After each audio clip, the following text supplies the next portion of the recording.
कभी कभी एक छोटा सा लेटर इतने बड़े सवाल खड़े कर देता है कि नींद ही उड़ जाती है। सच बोलूं तो अनन्या बाकी सबसे थोड़ी अलग थी, इसलिए उससे बात करना अच्छा लगता था। बस इतनी सी बात थी। लेकिन उस रात मैं वही लेटर बार बार पढ़ रहा था, हर लाइन हर वर्ड, और जितना ज्यादा पढ़ रहा था उतना ही ज्यादा कंफ्यूज हो रहा था। पता नहीं क्यों दिल में एक अजीब सा डाउट आ रहा था, क्या ये लेटर सच में अनन्या ने दिया था या फिर कहानी में कुछ ऐसा था जो मुझे अभी तक समझ नहीं आया। इसी एक सवाल का जवाब ढूंढने के लिए अगले दिन मैं स्कूल नॉर्मल स्टूडेंट बनकर नहीं बल्कि एक सच ढूंढने वाला इंसान की तरह गया था। जैसे ही मैं स्कूल गेट पर पहुंचा, मेरी नजर सीधा अनन्या पर पड़ी। मैंने बिना टाइम वेस्ट किए उसके पास गया और धीरे से बोला, एक बात बताओ, यह लेटर तुमने दिया था ना? अब अनन्या ने लेटर को देखा, कुछ सेकंड चुप रही और उसके बाद जो उसने कहा उसने मेरा दिमाग में और ज्यादा सवाल पैदा कर दिए। उसने लेटर को कुछ सेकंड तक देखा, एक बार लेटर फिर मेरे तरफ। उसके चेहरे पर कंफ्यूजन था। मुझे लगा शायद वो कुछ याद करने की कोशिश कर रही हो। फिर बस उसने इतना कहा कि उसे इस लेटर के बारे में कुछ नहीं पता। उसकी बात सुनते ही मेरा दिमाग और ज्यादा घूम गया।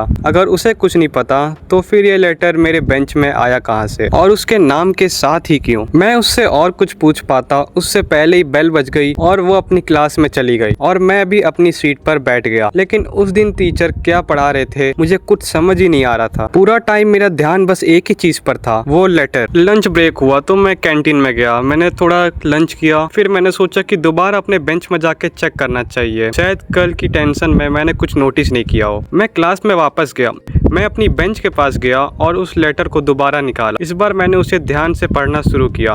पता नहीं क्यों, लेकिन जितनी बार मैं उसे पढ़ रहा था उतना ही ज्यादा कंफ्यूज हो रहा था। तभी अचानक से अनन्या क्लास में आ गई।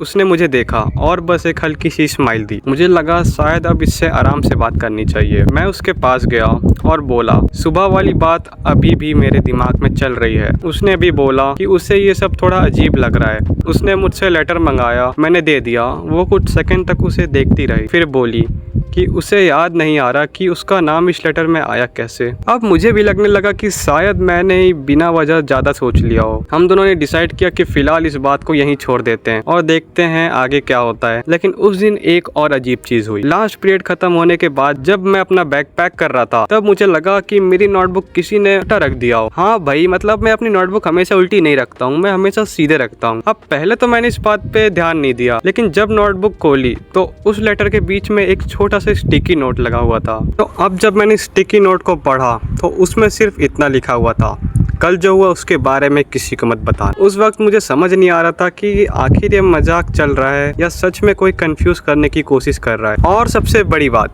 ये स्टिकी नोट मेरी नोटबुक में आया कब? मुझे तो याद भी नहीं कि आज मैंने अपना बैग किसी को दिया हो। उस वक्त मैं घर चला गया, लेकिन उस रात मुझे बिल्कुल नहीं पता था कि अगले दिन मेरी स्कूल लाइफ की सबसे अजीब दिन बनने वाला है।